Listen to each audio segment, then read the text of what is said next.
day 2 of the Sustainable Futures Fest. My name is Tisha Pagali-Lowen, and I'm ECOSS's board president.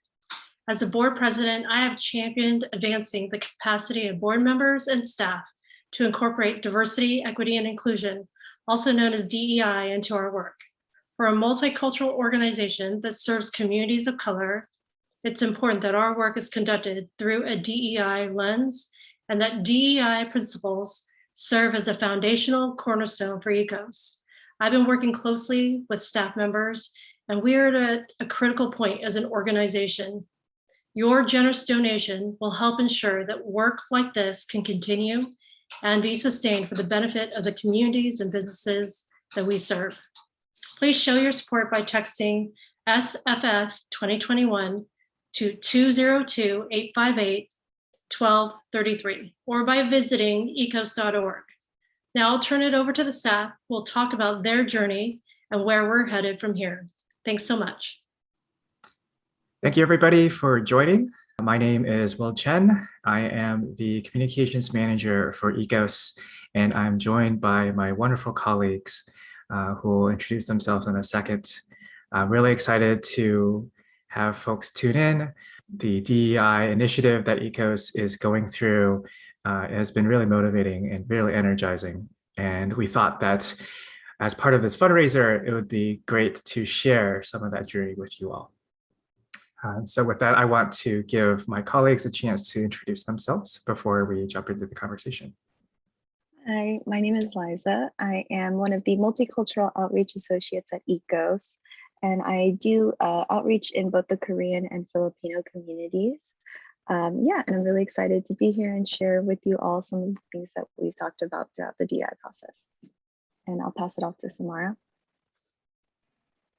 Hi, I'm Samara Almonte. I use she, her pronouns, and I'm a multicultural outreach manager at ECOSS. I started as an associate back in May and was working primarily with the Latinx community or Spanish-speaking community, doing outreach. And then now I manage a couple different projects across sectors from like clean water to also just general environmental stewardship programs. Hi, everyone. My name is Jose Chi. I am the programs director here at ECOSS. I mainly work with the Latinx community of South Seattle, I would say. Yeah, just really happy to be here. Thank you, Will, for gathering us and facilitating this conversation. I'm really looking forward and sharing this space also with Liza and Samara. So thank you for doing this. Thanks all. When we're talking about diversity, equity, and inclusion, it's really important to acknowledge the context of this work. So I thought I would start the conversation by talking a little bit about how we started thinking about this work in 2020, and in 2020 was, as all of you are aware, a very monumental year. And with the pandemic, with racial injustices, I thought we'd start just by laying out what the context was of this initiative.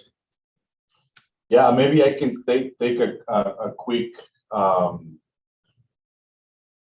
stop maybe, and I'm curious to hear others, but I think from my recollection and what happened during this pandemic year, and especially the Black Lives Matter movement and the police brutality, the death of many African Americans in our communities, sort of like influenced the team so much that a lot of us were very inspired or felt the need to have conversations about what's happening, create this space to actually understand what is going on.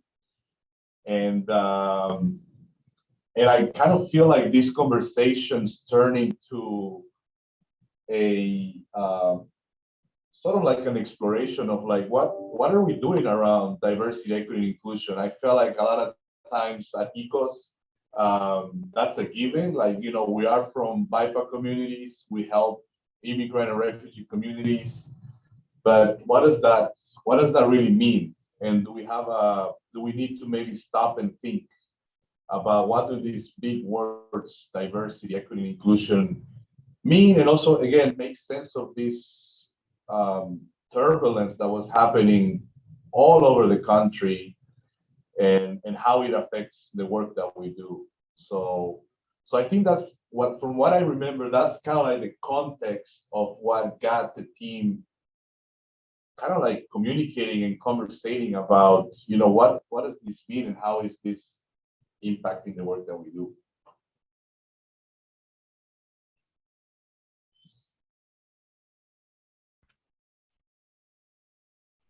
Yeah, for me, very encouraging that during the onset of the pandemic and in the following months, our communities are suffering, uh, our our families, our friends are suffering, and there was space at ECOSS to talk about that. Although we had the AAPI Month discussion in May, which is when AAPI Month is, we started the DI process like around January, February when I first started at ECOSS.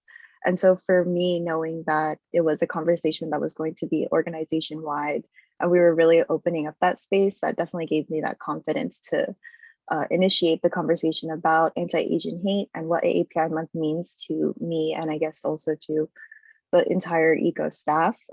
Also knowing that we have a lot of AAPI staff members, I definitely felt like it was a necessary moment for us to really not only get started getting more comfortable with the DI conversation in general, but also about more current issues that are impacting people that we all know and love.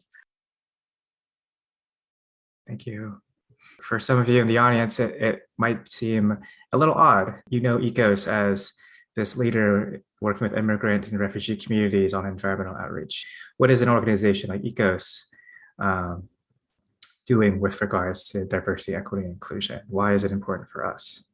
It's important because, one, historically, like environmental spaces, environmental organizations have been very white and oftentimes rooted in like white supremacy. We have to like be pushing back against that and actually do community work and community-led work. So I think from that perspective, it's important because of the structure we're working within, but also because I think especially if we could point to like the Black Lives Matter movement, I think something that brought out a lot was like the inherent anti-Blackness that exists across multicultural people, because, like Black people were enslaved all across the world. So, for me, being from so-called like Latin America, like there are Black people in Latin America because they were also enslaved there. And so the conversation of anti-Blackness doesn't exclude me.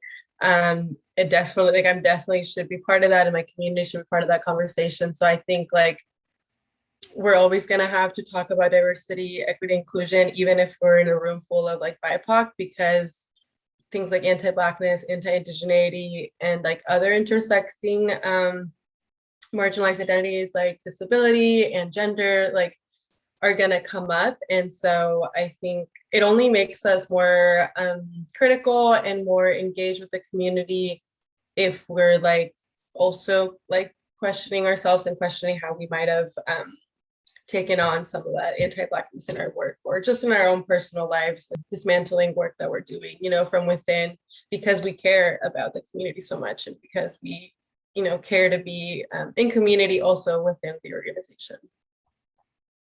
I also wanted to share, kind of going off of Samara's point about working internally to kind of get to that point where we can have those conversations. For myself, being biracial, being white and Filipino, I think having those DEI conversations with the entire staff and really getting that internal look at yourself and that self-reflection is also really something that I feel like is super necessary going into outreach work. It requires a lot of trust for not only like ourselves to be able to have those conversations, because they can be difficult, but also trust in our other teammates that we feel comfortable with them having those conversations. So I think it was a really great opportunity for us to also have human connection with our ECO staff and to really see each other as we are and feel like ourselves and feel completely safe doing our work. So that was definitely a really big point going into the DEI work for me. And I think I don't want to speak on behalf of the other white staff members, but as a white person, to interrogate that anti-Blackness and to interrogate the ways that we contribute to white supremacy is a really important piece of this work. And I think as a white person, I feel like it's necessary work for all walks of life. Like no matter what you do, it's something you should always interrogate. Yeah, I want to add to both Samara and Liza, because I think it's very true for, especially for us that we are in the environmental field. It's very much white-led, male-led, and I feel like the context of ECOSS, the work that we've been doing, it goes back to the years where we actually, ECOSS started hiring people from the community, people that are immigrants, people that are refugees, people that are actually impacted by the environmental injustices that we have both locally and globally. And we're all part of this sort of like diaspora that moves around cross countries, and we come from different places in the world, and we're here and we choose to be here, and we call this our home, yet it's so hard to navigate it, especially around issues of environmental inequality and the impacts that it has on people. But I think ECOSS has a tremendous story of doing this, but I feel like we never had a chance to actually explore it and deconstruct it. And in a way, more than learning, kind of like unlearn, as Liza was saying, like the personal bias that we have, the ideas that we have when we come to do the work, and how does that translate to the work that we do on the ground when we're working with the communities that we are. So I think that path was extremely liberating. It was also very, it put us in a place where I personally was able to connect with my peers at another level that I didn't have before. And it led me to also learn what others people's struggles are in this context.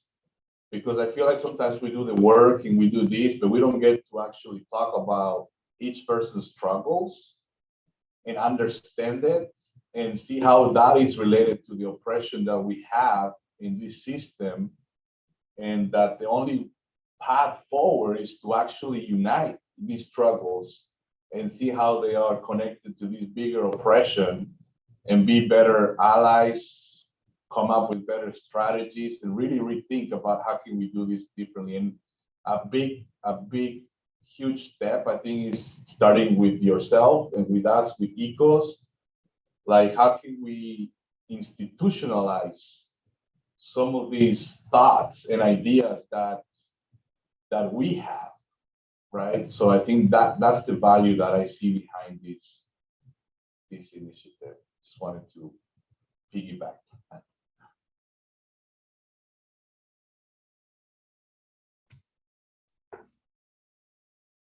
Yeah, I think you've really hit it exactly, Jose. The idea of institutionalizing what ECOSS is already good at.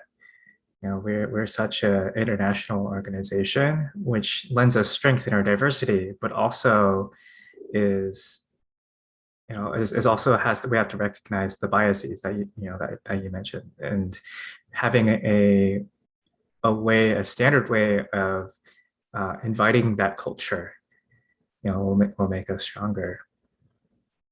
And Jose, that's also a great segue. So we've been talking about why we're doing this work. So what is that work? Yeah, we just had this amazing retreat, and a lot of ideas came to flow.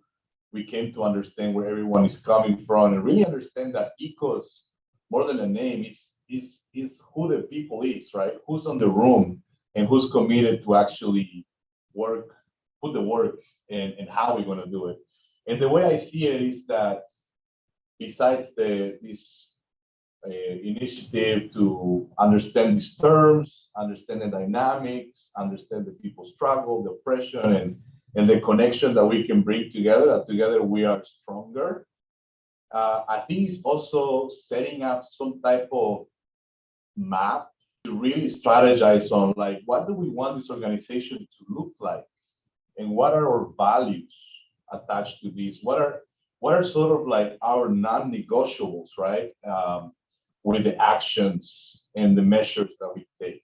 It has to be an ongoing conversation. It cannot be a thing that just we start and then we put it on the back of the drawer, right? No, it has to be, I think it has to be at the front. And in order to be at the front, it needs to be institutionalized. We need to have a roadmap of how we want to get there. And we want to make sure that everyone's voices are heard and everybody's included. And I think we can work better as a team. And I think also kind of going off of the DI retreat and all of the conversations that we had, just thinking back on it, there were so many ideas that we all had, like those giant Post-it sticky notes full of ideas. And I feel like we all just threw so much of what we really wanted to see for the program or for the DEI process. We threw that out there and really heard each other.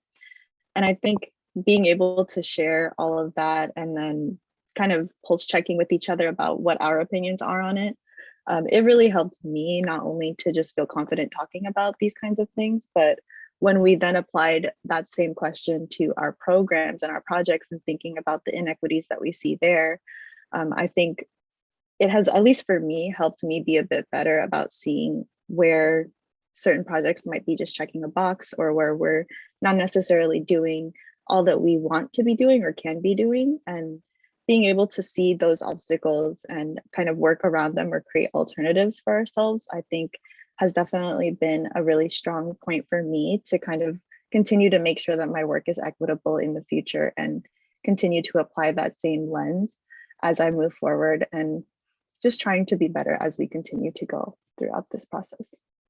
Yeah, definitely. And I feel like, when we do outreach, we realize like the work of like anything related to like climate crisis, like at this point is like a life or death situation. Like we are really like, we know who's going to be at the front line of the climate crisis, if things keep going the way they are right now. And it's going to be Black and brown people, low income people, disabled people, like, and all of those things intersecting. And so I think us embarking like more formally and institutionally into the DEI process, I think just puts that back, I think, into a lot of our minds of like the work we're doing is life or death for our communities, especially like South Park, where they've been historically like marginalized. I think like Liza was saying, it just puts us, I think, in a place to think even more critically of the work we're doing right now and how we can, instead of like push away like some of the clients we already work with, like bring them along and be like, no, like this is what the community is thinking and this is what we've experienced. Like we really need you to step up, and like provide more resources or understand that the community is like really in crisis right now. And especially with the pandemic, like I mean, I came in, in 2021, but I am sure in 2020, a lot of the feedback that I'm sure my coworkers were getting was like, we are overwhelmed with the pandemic. Like I can't think about like clean water right now, right? Like I'm just trying to like not lose my home. I'm trying like to figure out if I'm going to have a job, if I can send my kids to school. And so I really like that this organization, when we're doing DEI work for us, it's just that like we just adapt to the community needs and really think about people's livelihoods, because some of us like have been in those situations or are in those situations, or our families are in those situations. So like this DEI work, like it impacts our outreach and the work we do, because it just brings more of a sense of urgency, but in a good way, like not the way white supremacy wants you to like urgently do things, but more so in the urgency of like, yeah, again, like, this is like life or death for our communities. And I really wanted to hit on the pandemic piece that Samara mentioned. I think is so important. Just at this point in history, having DI conversations in general is just so important. And when I'm thinking of AAPI in specific, or as an example, and with the Black Lives Matter movement, these issues had already existed for decades, for centuries, and they've been there, but were definitely exacerbated by the pandemic and made more prevalent by the pandemic. And I think when it comes to that lack of human connection that we all have from work from home also, with more and more of these bigger issues going on, it's really important for us to have those deep moments of internal reflection with each other and with ourselves. Since we went on our retreat, I think our SMT has been more aware of the lack of BIPOC voices in SMT. And so our previous executive director stepped down to kind of make room for that, and then Jose was brought on to help that effort. So there are some great things there, but that was just one thing that I wanted to mention about the pandemic also. Given where we are now, where are you most excited about looking forward towards ECOSS journey along diversity, equity, and inclusion? I mean, I guess going off of like a little bit what Liza said, like some of these tangible actions, I think I'm just excited for that. Like just to really see more BIPOC like in leadership within ECOSS, but then also, you know, a big thing that we talked about in the retreat, and that it's no secret, is like we really don't have Black or Indigenous like identified staff. And so I think that was something we identified in the retreat, you know, and it's, you know, been like growing and shifting. But I think like when that starts happening, and, you know, we have like deeper connections with the different Indigenous communities around us, I think, you know, we've informally have been doing work like along the Duwamish, like, you know, we work in Duwamish territory, and so we've been in relationship and in connection with the Duwamish tribe. But I think as we do more work with them and the other tribes, and then also, you know, connect more with the Black community in Seattle, I think that will just like naturally also like shift this DEI process and the kinds of conversations we had. I'm just excited for that, to see the evolution of ECOSS as we like bring in more folks from different perspectives, different lives, and we do more work with youth. You know, I think like seeing what they are saying and what they're asking for, I think will be important as well. So yeah, I'm excited for the evolution of ECOSS. Like again, I'm coming in at kind of its like, you know, 25th like mark, so just exciting to see where it's going to be maybe in the next 10 or 25 years. Yeah, and I think this kind of piggybacks a little bit off of what Samara was saying about that ever-changing definition of equity, and the idea that I remember Ernest mentioning, we know for a fact that we don't know anything for a fact. And when it comes to equity, I think that definitely rang true for all of us. And just knowing that there are more inequities that we don't see past the surface that are going to keep coming up as, I guess, things with the pandemic continue on, and as just the world around us changes. I'm also really excited to see how DEI as a process will shift focus, or just take on a different lens, or, you know, like continue adding lenses to whatever work we're doing. Yeah, and I think having that intersectional idea that equity isn't all encompassing, it needs to be focused and shifted and applied specifically where it needs to be. I am very optimistic and looking forward with the work that we have, especially after having the DI retreat, but also knowing that what makes ECOSS unique and a place that is so inspiring is the people that form the organization, right? And I'm very excited because I kind of feel like I'm in the middle of witnessing this sort of like wave of folks that we had about 4 years or 3 years ago, and sort of like taking their wisdom, and really excited to see also the people that we have now. And I think the demographics have changed a lot. I see a lot of so many new ideas, new ways of thinking that perhaps in the past we never thought about, you know, and we were like, well, this is just the way it is. And it's actually, no, it doesn't have to be this way, right? Why do we have to keep on going with something that clearly has not worked in the past, and it doesn't work for the people that are here? So in a way, that's very inspiring, and to me, it gives me a lot of hope for the future, that we have self-determination. We don't have to play by nobody's rules. We come from these communities, we see inequities, we are humble enough to know that there's a lot of things for us to learn. But at the same time, there is a status quo, and there is a way of doing things that we're trying to not necessarily take away and change, but actually make it better. Also knowing that, like Samara was saying, a lot of these projects and topics that we talk about are life and death, you know, our people's health, our people's children affected by these health disparities that we have just within the city of Seattle limits. And now if you open it up to King County, and if you look at Renton, Tukwila, Burien, and the whole gentrification that we're having that keeps on pushing people away from these centers, and it's even greater, right? So I think we cannot do it alone. We need to form more partnerships. We need to have better strategies, and we need the support of our friends, of our people that are, supporting the work that ECOSS is doing. Without their help, we will not be able to continue. And I think the whole diversity, equity, inclusion initiative started with Clooney as a vision, leading on by Sean, who is our current consultant. And now I feel like everybody's on somewhat the same page about what needs to happen. Eliza was mentioning, we have a big to-do list of the changes that we need to implement. What we need is resources, we need time, and we need your help so we can actually do the work that is needed to be done. Yes, absolutely. ECOSS right now is at an intersection right now. We're at the precipice of big change and big opportunity. Historically, ECOSS has been very reactive, responding to what opportunities we have from different clients or different partners.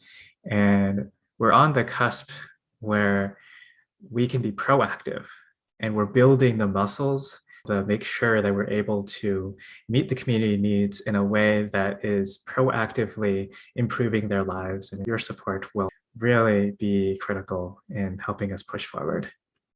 Well, thank you, Liza, Samara, Jose, for being here with me. And it's always really inspiring to talk to you all. And I hope everyone online has enjoyed our conversation and learned a little bit about what ECOSS is doing with our diversity, equity, and inclusion initiative. For sure, this won't be the last time you hear about it. And so look forward to more news. Thank you.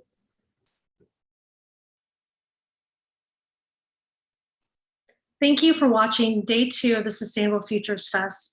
We are poised as an organization to advance our ability to better serve BIPOC communities and business owners through aligning in our diversity, equity, and inclusion values. Your support will help ECOSS maintain a financial capacity to successfully carry out this critically important body of work. If you would like to support ECOSS on initiatives like this one, please consider making a meaningful financial gift today. We value gifts at all levels. And remember to register for the daily giveaway at givebutter.com/ECOSSfest 2021.